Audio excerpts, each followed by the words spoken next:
The views, thoughts, and opinions expressed in the podcast belong solely to the hosts and not the host's past, present, or future employers.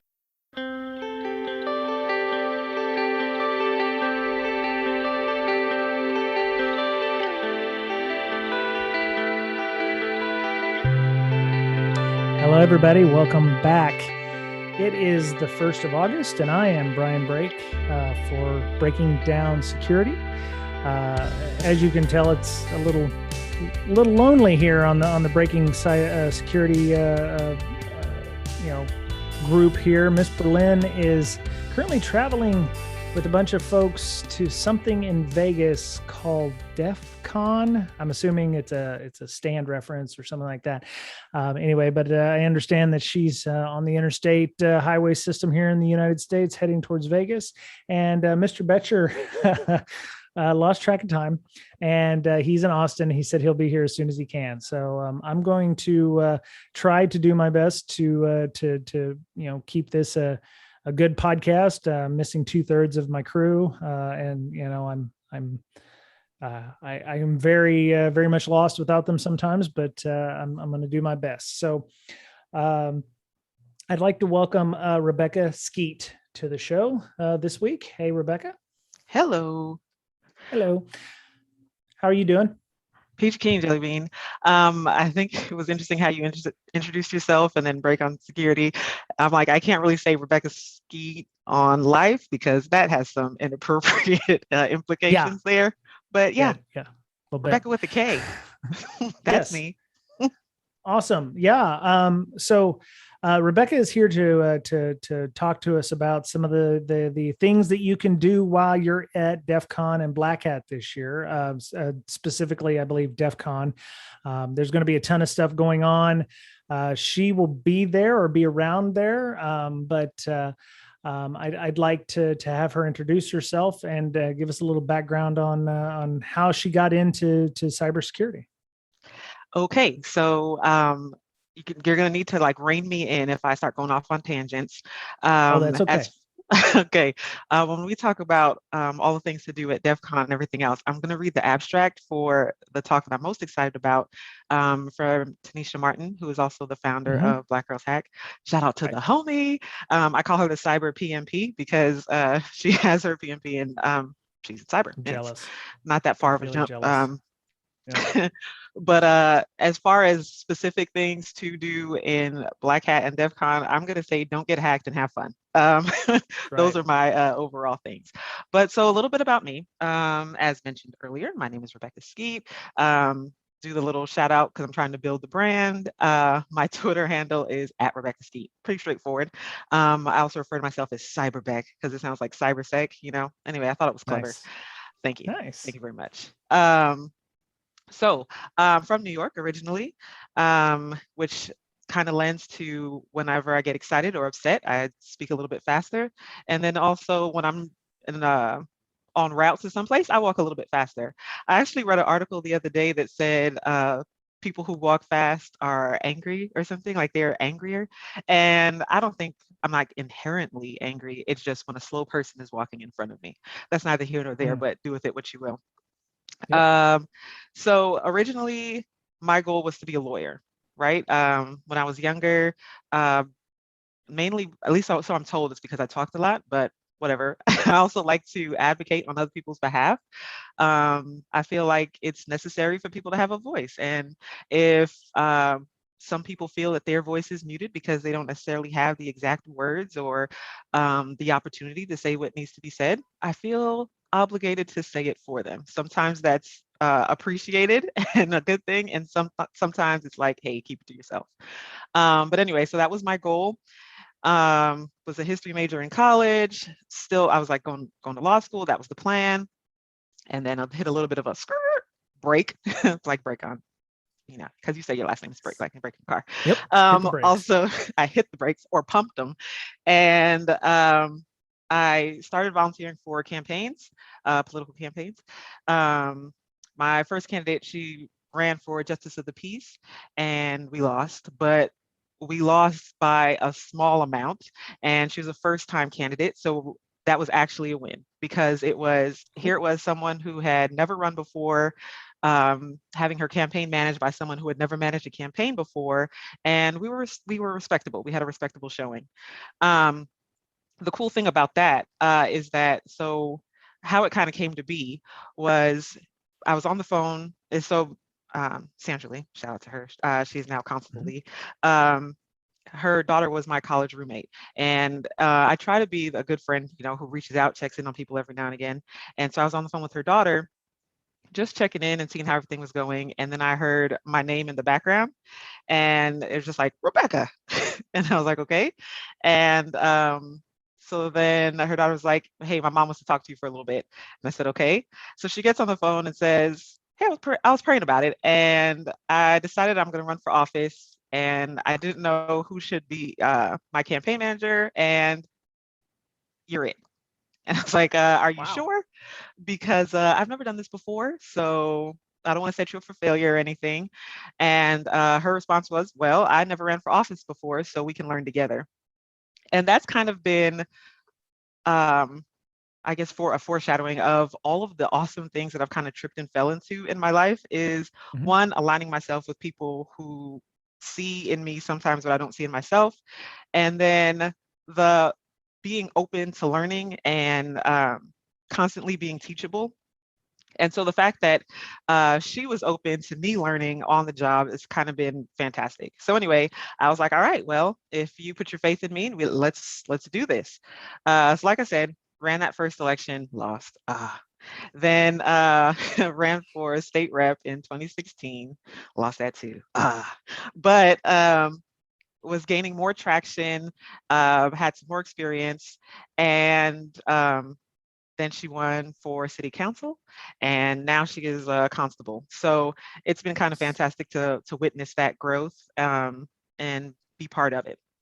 So anyway, Very cool. uh, while I was working for her campaign, I was like, well, kind of need a part-time job to keep me busy during the day and make some extra income. Because first time candidate, it's not like we were rolling in the dough or anything like that. Right. So looked in the paper and saw that the Texas Rangers had a job fair. So I was like, okay. Now I'm from New York, so I was familiar with baseball. I'm a Yankee fan, by birth, because like Mhm. I'm from the Bronx. What other option is there? So I Right. was like, okay. So I went to the job fair, looked at a couple positions, and I was like, oh, I could be a tour guide. I kind of like to talk sometimes. I could point to things and make people ooh and ah. And I can't remember the person's name, but they were like, well, if you're wanting to have more consistent work, you should do parking because then you'd work every single game. Whereas with the tours, it's a little bit more few and far between. Mm. So I was like, okay, fine. Parking it is. So got a part-time seasonal job working in the parking lot. And so now I'm in Texas, right? And it is hot as all get out here Oh in yeah. general, Mhm.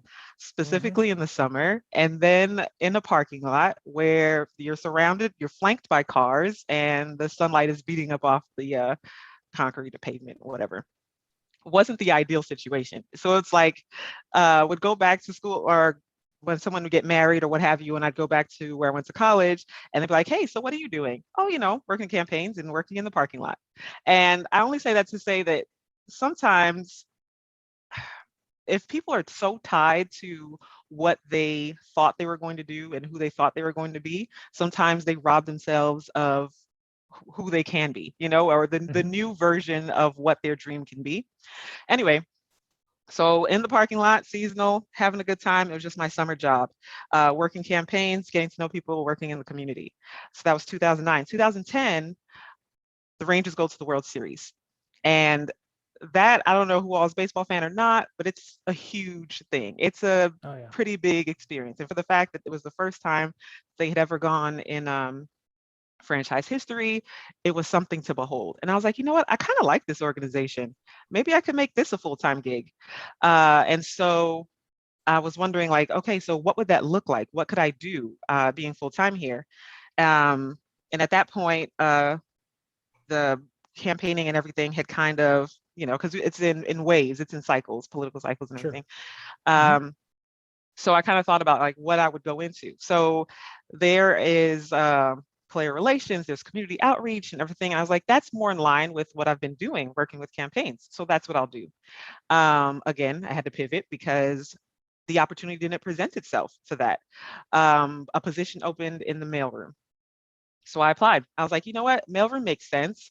It's also kind of humbling because here it is. I graduated high school when I was 16. People expect for me to be some sort of wonderkin. And then, so what do? I work in the mailroom, and there's Mm. nothing wrong with that at all. But I say that to say that sometimes we have this uh,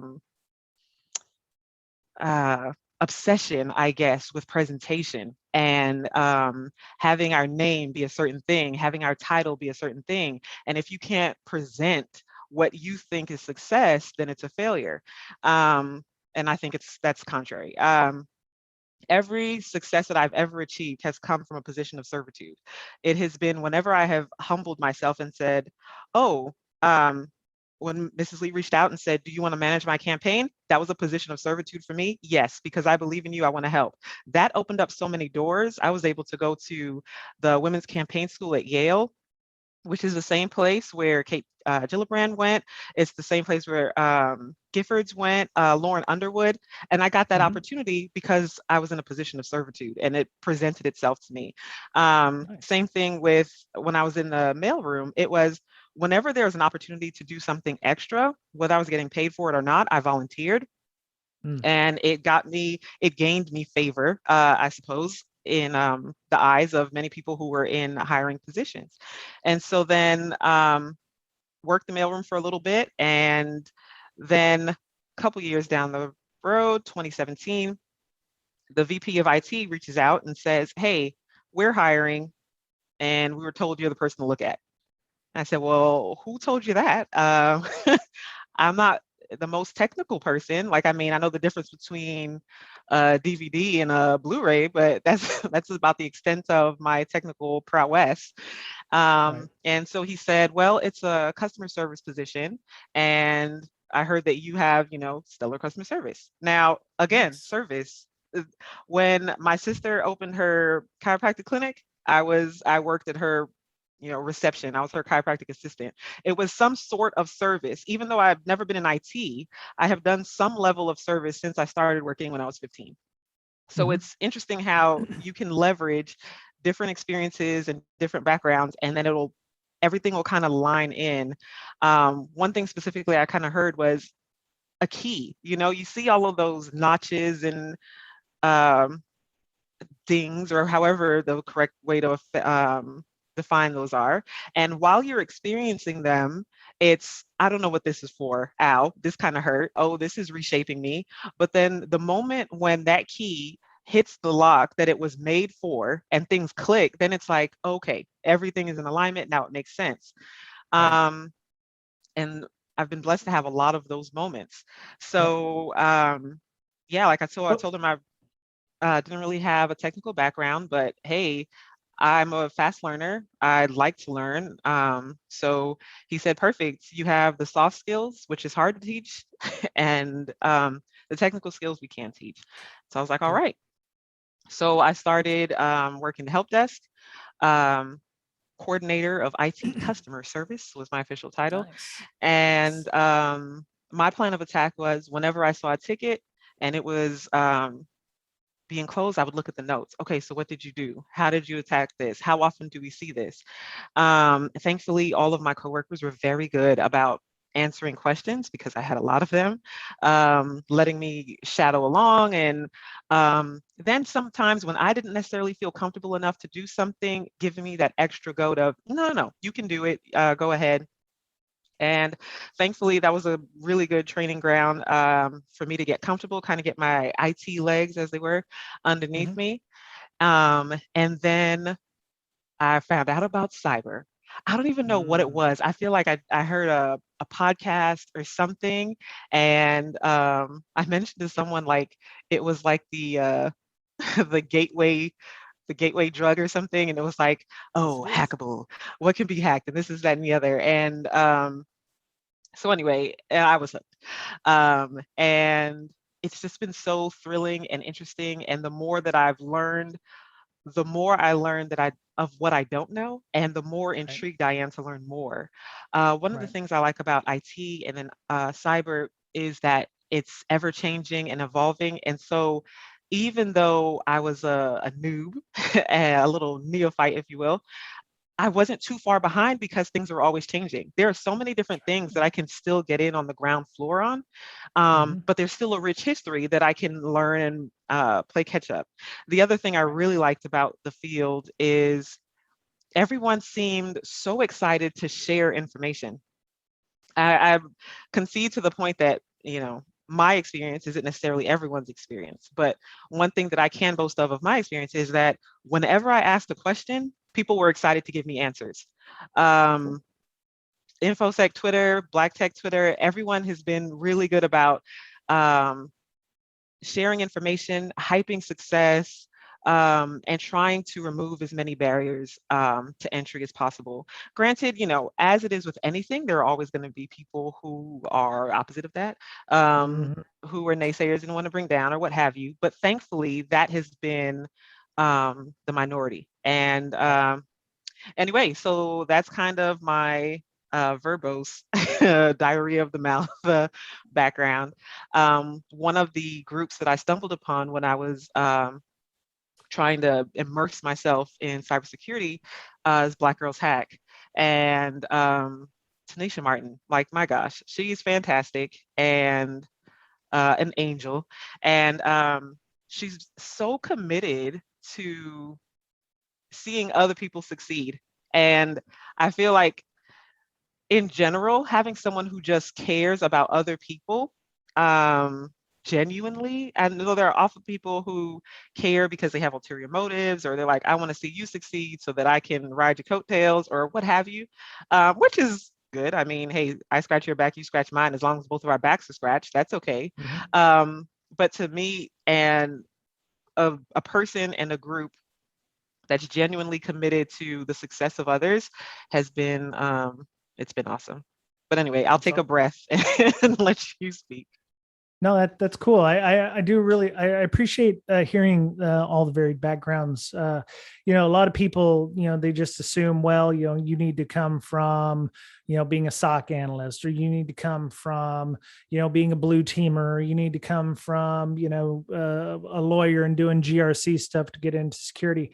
I I don't believe that there's any one place that we should come from, or we should just completely discount for these things. I mean, somebody had made mention the other day about, well, I have a degree in biology, and I want to get into, I realized that I was never going to be a research scientist, but I want to get into information security. And I was like, well, that's a great background to come from, because being a biologist, you learn how to manage large data sets, you understand how to do data analysis, you're using spreadsheets, which let's be honest, infosec runs on Excel.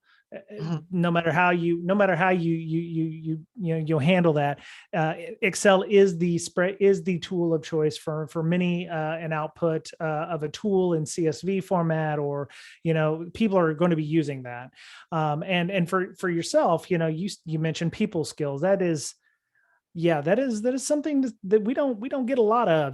People who want to come from sales, or they want to come from marketing and go into information security, that isn't trying to sell somebody a blinky box. Being able to communicate, I think, is something that we forget a lot about, with Mhm. regards to getting into infosec. It's great to pop a shell on a box, or it's great to do threat intel, but if you can't communicate to your superiors, or to a customer, or to a manager on why something is a threat, or that, you're really kind of lost. I mean, that's really the biggest piece of the triangle that you need to worry about, is being able to communicate the impact of the threats or the risks involved. Writing skills also help too, which is something I found is very helpful. If you're good at writing things like reports, or being able to do that. So I don't think there's any one definitive, or even one or two definitive backgrounds that people from security, getting into security, can come from and go, well, I'm a chef, and they're like, well, you can't be in security because you were a chef or something. I would argue that you have specific. You know how to follow orders, you know how to handle time management, you know how to, I mean, there's other ways that you can, translate your skills into something that is good for security. I just think that one, you need to figure out how to do that. So for yourself, you're an extra, I would say extrovert, maybe a little bit, but you're very communicative. You can't teach the people skills to a lot of folks in InfoSec, and folks like yourself are very valuable in that respect. And coming from help desk, everybody does a help desk stint at some time or another. I would say almost everybody. But yeah, that teaches you definitely being, what you're expecting from customers. You start getting canned responses or FAQs in your head that you're coming up with. So, learning how to deal with people who, at 4:30 have deleted a, massive report or something and can get that back. And networking, like you mentioned, is very key. Getting out there and meeting people. The recruiter reached out to you because, you're the person to know. So, I mean, getting in there and networking is another people skill that we don't teach enough folks to understand. They, something I had to learn the hard way, and I've mentioned that on the show a few times. So, yeah, I'm glad you're with us here in the InfoSec community. So yeah, I would say I'm an extroverted introvert. Yep. It kind of depends on the situation. Everybody has a little bit of cyber courage, I feel like. And so one of the silver linings of the pandemic increasing virtual communication is, one, all of the conferences that were free and available online. That was fantastic. And two, I can turn my video off and be in some sweats and a t-shirt and, be exactly who I need to be in this moment, even though it might be contrary to who I might be when eyes are on me. One thing I think almost everyone has heard the quote, no man is an island entire of itself. Every man is a piece of the continent, a part of the main. I think with the onset of IoT, everything is being connected, and if everything is being connected, everyone is being connected. And so I feel like that lends to the importance of diversity of thought, diversity of experience, because there are things that the person whose biomedical background will understand, and speaking to another doctor that I won't. I can understand in theory, but there's a shorthand. There's a different way that you talk to someone when you have that background, that history. Like you think about people who went to the same high school, and you'll start, you remember in Miss So-and-so's class? And it's a shorthand. All of a sudden you're saying things, the other person's saying things, and you understand, and I think that's needed because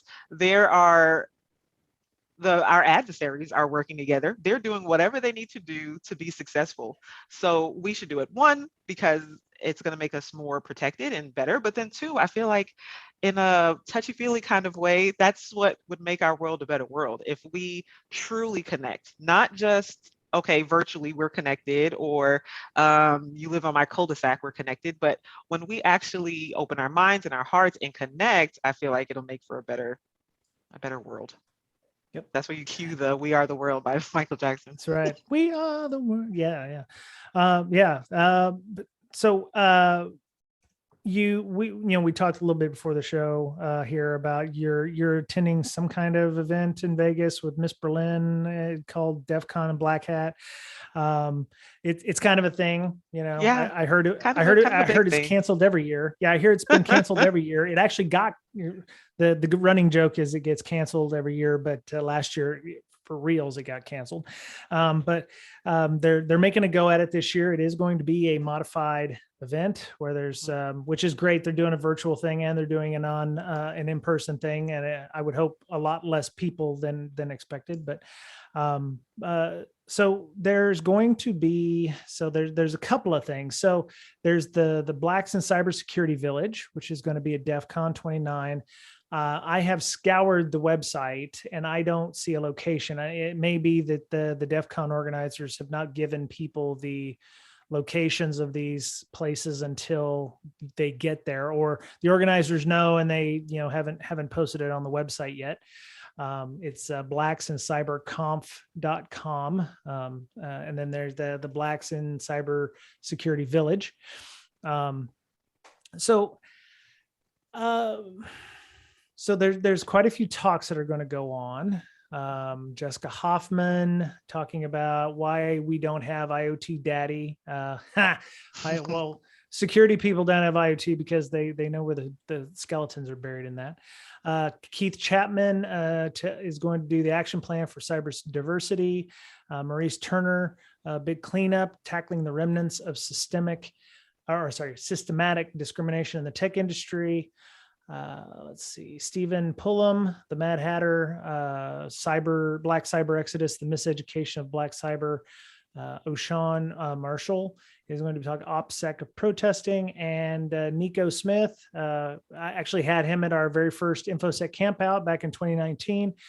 He's doing one called 40 Cores in a CPU, and then Tennisha is headlining the final keynote, talking about how bias and discrimination in cybersecurity will have us locked up or dead. So those are a lot of interesting and excellent talks about various facets of the industry, not just technical talks, but talking about diversity and inclusion and equality and equity. You had mentioned before we started the show that you were really looking forward to one or two talks. Was there any of them that you're looking forward to? Yes. So I'm excited about Black Hat and DEF CON in general. The time is referred to as a hacker summer camp, and the little nerd in me is just very excited. If you would allow me, I would like to read the abstract for Tennisha's talk in my inner world voice. Yeah. Okay. This talk focuses on algorithmic analysis and machine learning in the healthcare and criminal justice settings. Algorithms make a lot of important decisions, including selecting candidates for particular residency in medical school, tests that identify skin cancer in patients, or determining the sentencing recommendations for people convicted of a crime. The outcome of these decisions includes impacting the number of people or people of color in certain specialties, failing to identify skin cancer in people of color and recommending longer sentences for Black people and in particular, Black men. Studies have been shown that bias in algorithms have a wide-ranging impact, especially in the areas of clinical decision support and in criminal justice. Clinical decision support is integrated into electronic health records around the world, and are used to establish things like best practices, medication guidelines, and prioritization of patients. The idea behind clinical decision support is that the algorithms are used based on aggregated data to help healthcare providers provide a standard of care. The reality, however, is that there is a thin line between the algorithms acting as the basis for the recommendations and them acting autonomously. The aggregation of data and the formulation of algorithms by a largely homogeneous population results in bias and discrimination against people of color.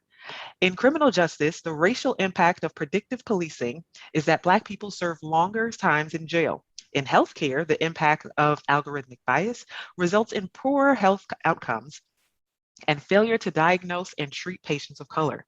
The result is that bias and discrimination in artificial intelligence will have members of the Black community incarcerated or dead. Dun, dun, dun. There were a couple of tongue twisters in there, but doesn't that sound awesome? It sounds like a great talk. And I mean, like the idea of it isn't awesome. That part sucks. Like, I don't want to be incarcerated or dead, but the talk sounds interesting. Yeah.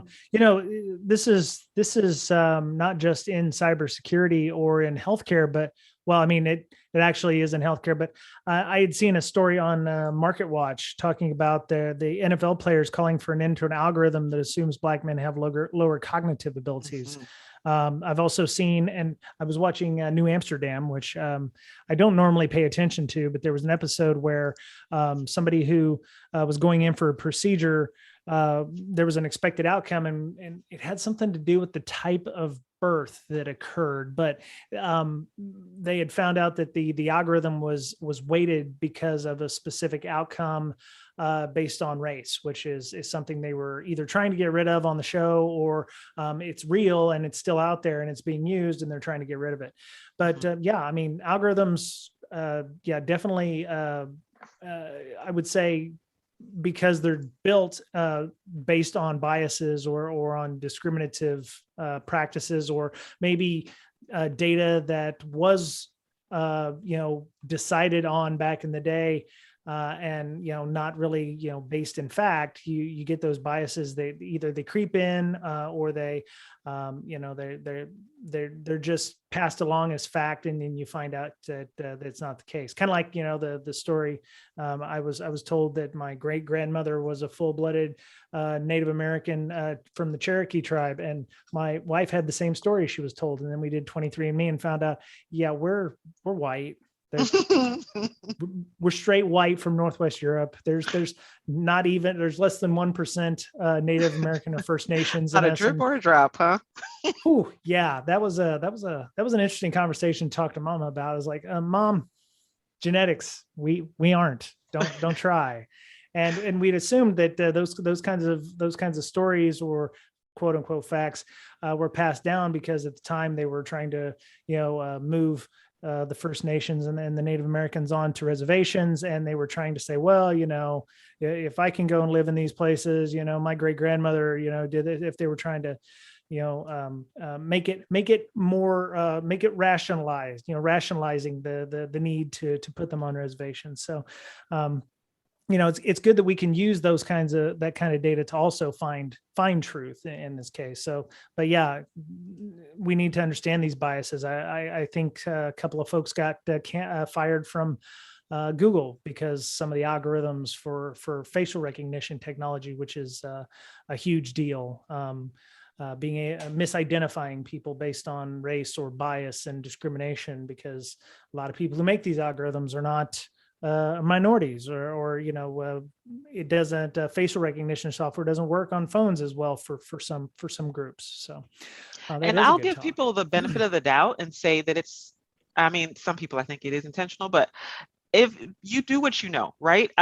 Before I got on this call, or to start recording, we had a Zoom call with my family members and the concept was to for us to get together and talk and understand our legacy, our history, where we come from, talk about stories and things like that. As a history major, as a person who, values history, it's important because it gives things context. One of my favorite quotes is, I don't know if my professor came up with it or not, but he said it often: history doesn't necessarily repeat itself, but it rhymes. And I think it's important to understand these things and to have these conversations, because there'll be something that maybe I think of because I see it every single day that you wouldn't give thought to because you have a different experience or what have you. And it might not be an intentional oversight. It's just, hey, it's just not on my mind. It's not something I considered. I was listening to a TED Talk the other day, and they were talking about, I don't know if they said the allegory of the elephant or the story of the elephant, something about the elephant. And there was a group of blind men, and they said, describe the elephant. And so one person touches the trunk and says, the elephant is like a thick snake. Okay. And then someone else touched the underbelly and was like, no, the elephant is soft. Someone else touched the leg. The elephant is like a tree trunk. Individually, they weren't wrong. They were describing what they knew, but it was on a micro level. But the benefit that we have when we come together is to have a wider view. We don't just, focus on the puzzle piece, but we see the full picture. And I think that's the importance of inclusivity. That's the importance of diversity of thought, experience, and background. Right. Yeah. No, that's great. I'm actually glad to see that. Is this the first year that the Blacks in Cyber Village has been going on at DEF CON and Black Hat, or has it happened before? Do you know? I think so. I'm pretty sure. For Blacks in Cyber, I'm a member of BlackGirlsHack. I'm an admirer of Blacks in Cyber. I need to sign up for that as well. I'm pretty sure they started up as a meetup at DEF CON, and then it kind of blossomed from there. So yeah, I'm pretty sure this is their first time with a village and speaking. So that's fantastic too. Yeah, that's the other thing. Oh, sorry. Go ahead. Go ahead. I love the subcons that occur, that are independent of DEF CON and Black Hat. It's great that we're seeing this one. We saw the Diana Initiative also trying to work on things. There's Nauticon. I mean, there's a ton of them going on. I mean, but it's great to see the subcons and come out. That way, if you get tired of dealing with the the normal DEF CON stuff. There's always other places, other venues that you can go to get away to a more smaller, more intimate, more, I would say more purposeful. Cause at least for me, it's like, yes, there's a big, mass of people all thinking about the same thing or not thinking about the same thing. And it's good to have that little area carved out. I like to hang out in the mental health village with Miss Berlin, Hackers Health, trying to bring, exposure to mental health issues in InfoSec and cybersecurity. We tend to self-medicate sometimes to the detriment of ourselves. But I definitely love the Blacks of Cyber here and what it represents. Because yeah. So let me ask you a question. Would I be allowed to come to the Blacks in Cyber security community? I mean, I know that there's some people like with Diana Initiative, it was like, well, if I show up, I'm a white dude. And maybe there's just some places that, this needs to be a place where people who are, Black in cyber can come and talk about that without someone like myself, 40-year-old cishet white dude, coming in to, share that space. Is it a welcoming thing for everybody, or is it, hey, we're looking to just, work with Blacks in Cyber on this? So I cannot speak for Blacks in Cyber. I'm assuming you are.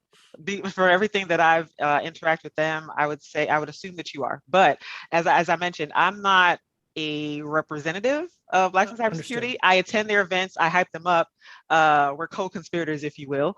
But I couldn't authoritatively speak on their behalf.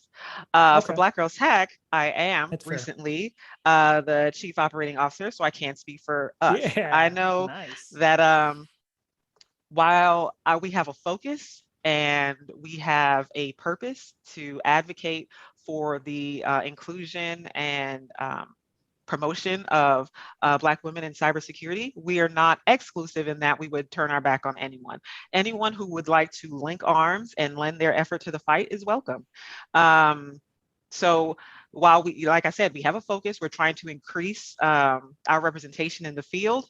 All are welcome. You don't have to be Black, a woman, anything, and you can join and lend your effort to the fight. That's cool. Yeah. I sometimes I struggle with what it means to be a good ally. And I always wonder if I'm doing enough in this respect. I was more than I was honored to be just allowed into the Slack there for BlackGirlsHack. I got introduced by Geechee Threat, which I'm glad she's on the mend. You need to follow Geechee Threat on Twitter. She's an awesome person, and she's had some medical issues, but she's out of the hospital now. I'm glad she's on the mend. But yeah, I'm glad we were able to make these connections. And I've been trying to. There's a lot of podcasts out there, and one of the things that we're trying to do is to bring more viewpoints to cybersecurity, and not everybody's experiences are the same. Not everybody was in the military, they got out, and now they're working in tailored operations or red team operations at some organization. They had to come from the GRC or the compliance folks or help desk or what have you. I try to, I've made it my mission to try to reach out to other organizations and other communities that aren't, and to try to, when I can, especially with sponsors to work with, underrepresented groups, and to try to get a different point of view there, because I think everybody's viewpoints are valuable. So I'm just glad y'all let me come into the Slack. It's very much appreciated. And I'm always trying to help out as much as I can. And, even if it's just job postings or, mentioning events that are coming up that are helpful, I hope that those are, helpful for everybody. Agreed. And since you asked the question for yourself, I feel also, I guess, obligated or led to answer it for others who might have the same question, who might not be in the same situation. I think it would be examine your intent. When everything was going on with the Stop Asian Hate, and I wanted to participate and I wanted to help, I myself am not Asian, but what was my goal? I don't want to get into the conversation to center myself. I want to help amplify. I want to bring attention to. And so I feel like any group who is joining another group that has a primary focus, just examine what your intent is. If your goal is to partner and bring about the realization of that group's goal, then by all means, welcome. But if the goal is to get into the conversation so that you can center yourself and speak about what you want, then you might want to draw back and re-examine or reassess. You think about, like, if someone was joining Susan G. Komen, you can talk about lupus if you want to, but there's a focus for that group, Mm-hmm. And so if the person's desire is not to discuss or work on or bring about change or realization of the goal of the group, then it's necessary for that person to reassess what it is that they're truly intending to do. Right. Yeah. I know that there's the impetus sometimes to come in and be like, oh, I figured out the problem. Here's what you need all to do that. And it's like, yeah, no, you can't do that. You can't do that, guy. You can't come in and just say, well, this is what I think the solution is going to be, because it's not your, I wouldn't say it's not your problem to solve, but, especially like myself, you can't come in and go, oh, here's how I can help you and whatever. And it's like, I'm not, that's not my job. Right. I shouldn't be doing that. But yeah. 100% on that. To put it in IT terms, could you imagine, and I'll say help desk because I wasn't help desk, going into like the networking side of the department and say, this is what you did wrong with routing. You need to do X, Y, Z. But meanwhile, they have plenty of tickets that are open, and there's desktop issues that they haven't addressed. It's like there are more than enough things for you to do in your role for you to not step out of it and tell someone else what to do in theirs. Now, granted, when we come together and we collaborate, then we can see how your role fits my role, how our roles can work together for our department and our organization to work together holistically. But I think sometimes that's what we kind of get into the weeds of, where someone who is, I like to mix metaphors and talk parables a lot, but the chef coming out and telling the valet driver what they're doing wrong, or the valet driver going in and telling the chef, you put too much salt in this. It's like, hey, you do what you're here to do, I'll do what I'm here to do, and then we'll make sure this whole thing gets done. Yep. So let me see. So the code, so the Blacks in Cyber Village, they have a code of conduct, which is great. They do have a link on their website for an incident. So if you're attending the conference and there's an issue, you can always contact them. If you're having an issue, they have an allyship section on there talking about that. So if you are looking to understand, here you go. So they have a pledge. So one of the things they say, I can practice my new habit to the best of my abilities. I listen, include everyone in the conversation, try my best to provide a resource, connection, or unconditional support to those who would value what I have to offer, strive to create a welcoming environment in my community and workplace, encourage and help develop those with different backgrounds in mind, and speak up when I see biased or inappropriate behavior. So that's the allyship pledge. The code of conduct is a little bit larger and longer, but definitely worth a read if you haven't seen it. And there's also ways to do reporting on their Slack and Discord. I think they have a misconduct channel for that. So it looks like a great conference. I wish I, had the vacation time to join and come and hang out. I've never actually been to Vegas in August for Hacker Summer Camp, and unfortunately, I have a perfect record. I haven't broken that record yet, but hopefully that'll happen in the near future. But what are you looking forward to other than those talks? Is there anything else? Have you I don't know, have you been to Hacker Summer Camp before? I don't know what all there is to do there. I've heard of things, but there must be other things to do. Will you take in a show, for instance? If the timing permits me, yes. There was a lot of networking. I went the year before last, and it was just for one of the days for DEF CON. Mm-hmm. And it was more to just kind of take in the mystery of it. It's like if you grew up being a fan of any Disney show, when you get to go to Disney World for the first time, it's everything in one place. what I'm interested in is having my phone in my Faraday bag and not having anything be able to access it, Oh taking my goodness. pineapple, trying to trip someone else up. Um, Nice. it's just, it's kind of like just being around other like-minded people who are as geeked out and excited about the things that you're interested in. There are plenty of Mm, things that like we could talk about ad nauseum to each other, but the average, not to say like average, but I mean any other person in your life who's not specifically in infosec, and you kind of drone on and they're like, oh, interesting. And that's kind of it. But being in that environment of all of the, like, I mean, these are your people, like, hey, hmm. you care just as much as I do. Let me learn from you. Let me see new things. Um, that's what I'm excited about. I'm excited about, Nice.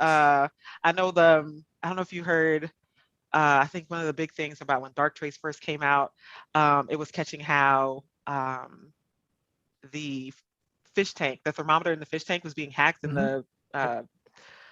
uh, casino. And so things like that, being in an environment where it's like, I think that's hella cool, think of any TV show you used to watch growing up where it was some high techies, super cool thing. And it's like, hey, this is the pinnacle. This is where it happens. That's And right. so Yep. I'm excited about that. Um, yeah. Yeah, because Oh, if also, it, oh, go sorry, go ahead. ahead. I remembered FuzzCon. We were talking about Oh yeah. smaller cons that are happening around. And Hmm. Hmm. so one of the things that's happening at FuzzCon is we're participating in a cyber family feud. And Okay. the winnings get donated to Black Girls Hack, or at least that's who we're, playing on behalf of. So Nice. that's going to be pretty cool too. I've always wanted to be Very on Family nice. Feud, and then now I get to couple that with cybersecurity. Very nice. Yeah. I know Hacker Jeopardy is going on. Lynn Tile is going to be there doing that. I do believe that there's going to be a virtual component for that. So if you are not attending in person, I believe that there's a Hacker Jeopardy virtual version. I think there are enough people that they're too risk adverse right now, and I would be one of them. That they can't attend this year, but I think there's still quite a bit to do online and in the discords as well. There's a Hacker link in our Jeopardy, show you notes. say? Yeah, The Hacker Hacker Jeopardy will Jeopardy. be in there? Okay, sweet. Because I am a Yeah. fan. Okay, so yeah, I do believe there's a Hacker Jeopardy. I don't know if whose slide is going to be going on. I would assume it does, but for those of you who don't know what Hacker Jeopardy is, it is, I would say, TVMA. If it was on TV, it's definitely TVMA. Definitely after hours stuff. So if you've got kids going to Vegas with you, put them to bed before you go to Hacker Jeopardy. But Lynn Tile and them do a good job with that. FuzzCon looks like it's happening August 5th. And you can register for that one still, it looks like. Also looks like the Blacks and Cybers going to have a CTF. Are the Black Girls Hack going to be having a CTF team for that? I know anytime there's a CTF, Tennisha participates. So I would Mhm. assume the bets are pretty high. I also think if I were to by somehow be able to participate in the Hacker Jeopardy, I would do the whole thing in a Sean Connery voice. Yes. Yes, Gosh, very good. indeed. Yes. Yes. I'm waiting to be Um, impressed. Sorry, I'm done. things in here don't react well to bullets. Yeah. Um, that's all I got. That's all I got. So yeah, Black Girls Hack, the Slack, there's a lot of CTF events on there. I know Tanisha does Fridays, I believe there's stuff online. Friday Let me Night see. Labs, yeah. Friday Night Labs, yeah. Where there was a shell code lab, looks like was happening. hmm But yeah, there's We have definitely a study CTF groups. event. Study groups, yep, for Mhm. CISP as well. That was good. I keep reminding them that our podcast does count for CISP credits if they are interested in getting those. Awesome. Yeah, cool. All right. Is there any other things on the Black Girl Hack Slack that I haven't done? There's job board, which I've definitely added some things on the job board. Let's The see. one thing that's so we have study groups for Security Plus, for Mhm. CEH. I know I've seen something in there for the EJPT. Mhm. There are plenty of different things that are going on. So if there's anything that you're interested in, um, you have a support group. And if Very cool. if something doesn't already exist, we will create it for you. We're open to input and feedback, or if there's a specialty that you have and it's something that you want to teach to others, we're open to that as well. Nice. One of the cool things that I think isn't necessarily a course or a program offered is the support. What I really like, especially this week recently, I feel like there must have been something in the water, but everybody, it seemed like, was posting, hey, I just passed my Security Plus. Hey, I just got this Yeah. certification. Hey, and it was one after another. And that's fantastic because it's inspiring. It Right. kind of encourages you to keep going and do what you need to do. Um, there was in one of our channels, I don't remember which one it was, but one of our members had mentioned that for work, they did a lot of work with Microsoft and everything else. And they saw that there was a certification for things like security fundamentals and identity management or something like that. And they're like, hey, there's a course. This is the link to it. Since I do this on a daily basis, I figured, hey, I can go ahead and get certified. And so knocked it out and did it, and I passed. And so when she posted it, I was like, you know what? I kind of work at Microsoft too. Maybe I can do this. And I did. And I passed and I got Microsoft certified. And so that kind of thing, it's a iron sharpeneth iron, you know, in this day and age, we're living in a pandemic and there's negative things that are contagious, but there are positive things that are contagious too. Yep. And being surrounded by people who just want the best and who are investing in themselves, it encourages you to invest in yourself as well. So if you're in need of a tribe and you just want to be encouraged, I think it's an awesome group to join. One of the first things that Tennisha had said whenever I first joined was we had a one-on-one Zoom, and she was like, hey, what are your plans? What do you want to do? And how can we best help you? And that's awesome. One, because it forced me to think about, like, what are my plans? Like, yeah, I want to be successful. I want to do things, but what does that mean? What does that look like? What road does that take? And it's awesome because they help narrow the path in a good way. The road is wide. You can go wherever you want, but it helps giving that focus and that laser vision. So that's a benefit there. We also have vouchers for discounted costs. Just started this thing, BGH Cares. So we are mindful of different needs that some of our members might have and supplementing that. I think it was what do they say? A love child? That sounds bad. Labor of love. That's it. Labor of There love you go. of one of our board members.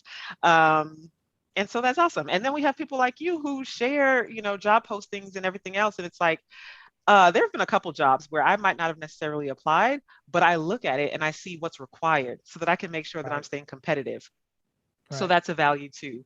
And anyway, I'm very much I don't know, talking about it makes me happy. It gasses me up because I genuinely care about people, and I genuinely care about people achieving their goals, achieving their dreams, and making this world a better place. And it's so encouraging and reaffirming to be surrounded by other people who feel the same. So, yeah, I love that. Yeah. I have 2 Slacks on my personal computer. I have 3 at work. I have my own, but BlackGirlsHack is one that I constantly go to because there's a lot of cool people and interesting things. The World Domination. I like to check out the World Domination channel every once in a while, where people are talking about their plans to make it happen and see visualize their goals and everything. So it's really nice to see the people come in and get fired up and talking about what they want to do and how they want to do it. Also, Black Girls Hack is part of a 501c3. So they're a nonprofit, kind of like the InfoSec Education Foundation is. If you work for Microsoft or you work for a big company that does corporate matching, something to think about when you're given money. You can always, tell your company that you donated money to Black Girls Hack, which is a 501c3. And if they do company matching, the company will also give them money. So that's something to always think about if somebody is interested in giving donations or helping out with that. I'm assuming the monies that y'all have go to those certificates or go to, getting the deals from those other organizations. how do you enter into partnerships for things like that? Is it just, hey, we want to do this, and what can you do? Because I'm assuming there's some sort of sales or some kind of pitch there. How does that work for those kinds of So, opportunities? again, I feel like this podcast is basically going to be a Tennisha Martin hype session because she's fantastic. But she kind of has been really good about getting those strategic partnerships in that it's mutually beneficial. It's Mhm. uh, organizations that are wanting to hire talent and who, need skilled people. And so we're like, hey, here's an opportunity to see these people who are directly benefiting and being skilled up and are available to fill these positions. Um, and then with us becoming a 501c3, that kind of opens things up as far as, some people are limited as to who they can work with depending on what their designation, I guess. I think that's the word is. So she's been really good about reaching out. So one of the things that was needed or was part of with the plan for us getting our 501c3 was finalizing the business plan. And in the business plan, it has our operations plan, our impact plan, different factors that say, this is who we are, this is what we're doing, this is what our goals are, and everything else. So that whenever those meetings are had with these organizations that like Range Force or any of the other groups that have worked with us, that they can Mhm. see, hey, this is what this group is about, this is what they're trying to do. And then they can, link arms and say, hey, we're on board with that mission. How can we lend our efforts? And so thankfully, so far, that's been fantastic. We've partnered with quite a few people. So like I said, Blacks in Cybersecurity, they're a sister, brother, sibling organization, I guess would be good. Well, they're one of the groups that have partnered with us. Minorities in Cybersecurity has partnered with us. And so other groups who have kind of linked arms and said, we're like-minded and let's do what we can to make sure that Nice. we can remove those barriers and, again, increase diversity in cybersecurity. Cool. Okay. Let me see. Is there anything else? I know we went. We've Over the done mountain and through the woods. yeah, we've done quite a bit. Yeah. So how would people get on to the Black Girls Hack Slack? Is there an invite link, or is there some kind of page where somebody could go and go into that? Yes. So we Sorry, have a I couple didn't different mean to put things. y'all on the spot. I know, right? I was like, quick, click. I don't know if you could hear my mouse clicking in the background. I was like, I'm sure there's a link because I clicked it. First step, I would advise anyone if they're trying to connect with Black Girls Hack is to go to the website, blackgirlshack.org, which you mentioned will be in the show notes as well. Mm-hmm. There's information there as far as who our leadership is, opportunities to donate, because cash rules everything around me. Cream. Mm-hmm. We use the money productively to further help others. And we also have a Twitter. Let me pull that up. Shame on my part that I didn't already have it ready to go. Um, at Black Girls Hack, duh. And That's Black pretty Girls Hack. straightforward. And we're also on LinkedIn. So you can reach out to us in any of those mediums, and we'll be pretty quick to follow up with you and get you connected accordingly. Cool. Very Oh, we also have nice. an Okay. Instagram too. IG for the young folks. Or I I guess never I learned guess how to the use young that. folks don't Yeah. say IG anymore. So I'm dating myself by saying IG. The gram? No, whatever. The That thing. yeah. Hit me up on my Insta. I have all of 2 followers, and I think one of them is my wife. So yeah. Insta. Yeah, cool people say Insta too. Good job. I I I think I signed up for it like 3 years ago and then never used it Mhm. because I'm like, so too many social medias. I don't, yeah. One Um, of the other things that Black Girls Hack does is bring a hacker to work day. oh yeah. And we had one today. Jasmine, can't remember her last name right now. I'll find it while I'm speaking. But Oh, it she was the fluffy 007, right? Fluffy Yes, yes, double O yes. seven. Yeah. She one quote that I tweeted out today that I thought was fantastic was she said, "Your network determines your net worth." And sometimes it's those simple things that just like kick you, and you're like, "Oh, well, look at that." And it was just kind of like opening yourself up to new opportunities. Go to different events, put your name out there. She mentioned how. She's like, if someone is hiring and you have all of the same qualifications, person A as person B. And the only difference is that the um, hiring manager knows person A, then person A might be more likely to get the job. So it's Oh yeah. good to make sure that you network and let people know who you are. Jasmine Jackson, that's her name. Yep. And then you were right, you had her Twitter handle. But yeah, anyway, it was really good. And she was kind of talking too about how she attended an event and was just speaking on something that she was passionate about. She volunteered and was speaking about it. And then I think it was a dean or something for a university heard her and said, Mm-hmm. "Hey, you're awesome. Do you want to be an adjunct professor?" And I was like, wow. Sometimes, Nice. and it kind of reinforced the idea of showing up. You might not Right. always know everything. Even though I'm talking a whole lot, I still felt nervous before I signed into this podcast because it's like, what if I leave some dead silence? What if I'm not exactly interesting? We all have these what ifs and we question ourselves, but the thing is to Oh not yeah. get in your own way. You mentioned the Diana initiative earlier. Mm-hmm. I volunteered this year as a community manager, and Nice. so I was just there was the time that I was slotted to work because I was working for the Career Village. I was still at work, and Oh. I thought I'd be done by then. Um, but things went longer, and so it was taking a little bit longer. So I was like, okay, well, let me just go ahead and put in the chat, hey, can someone take my shift because this project that I'm working on is taking longer. I thought I'd be done by now, and I'm not.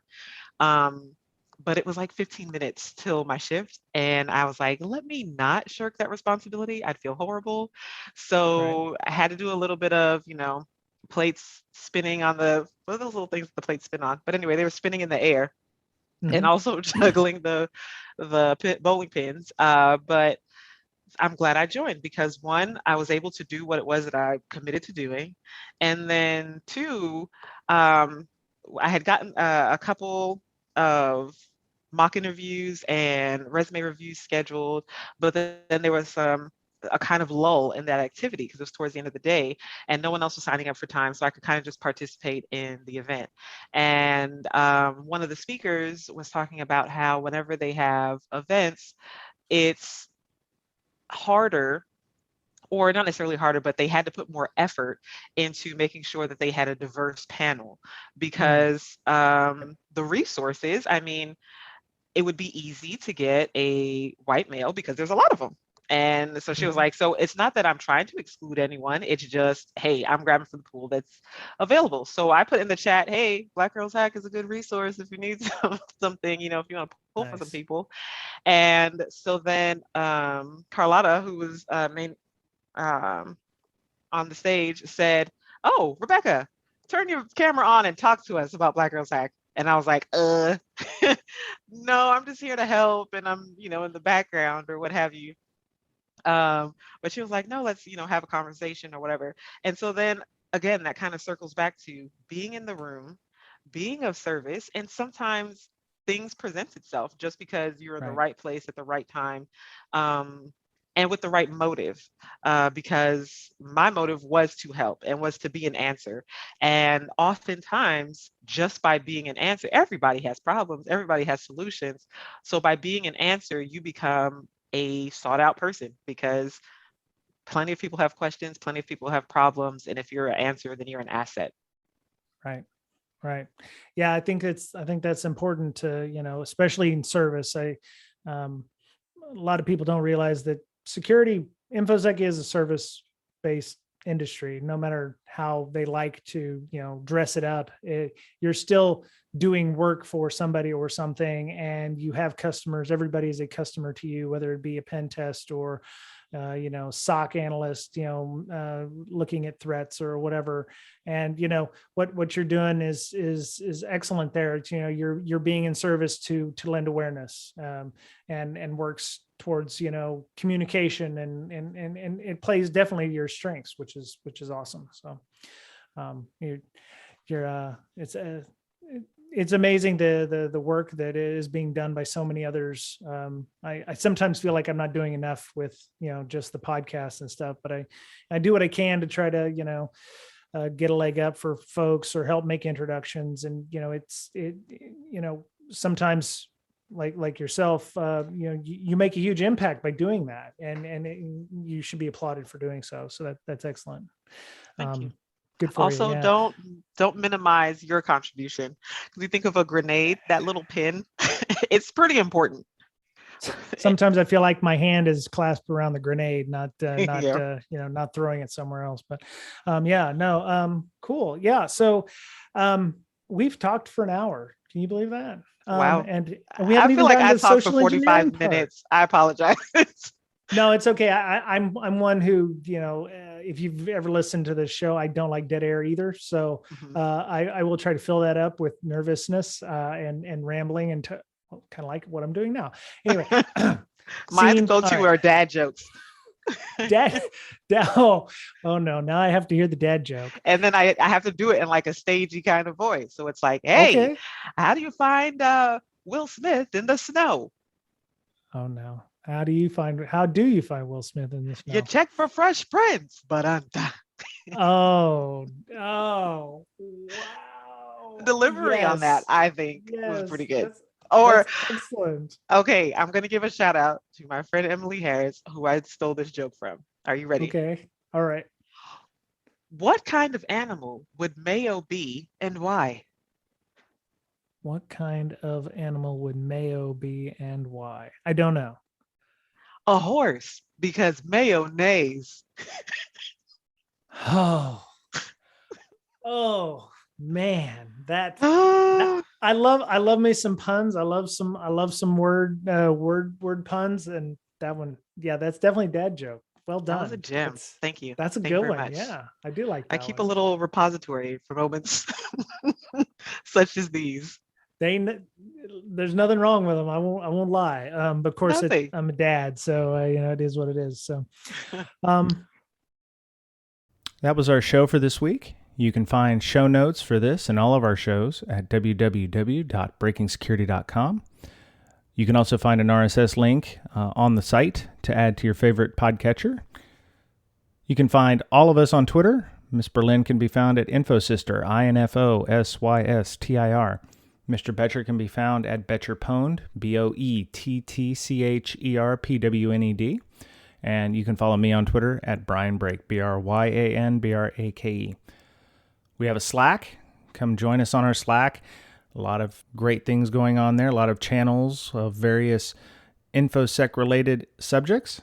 You can get an invite on Twitter by emailing our official Twitter handle for the show at BrakeSec, BRAKESEC, or you can email us at bds.podcast@gmail.com.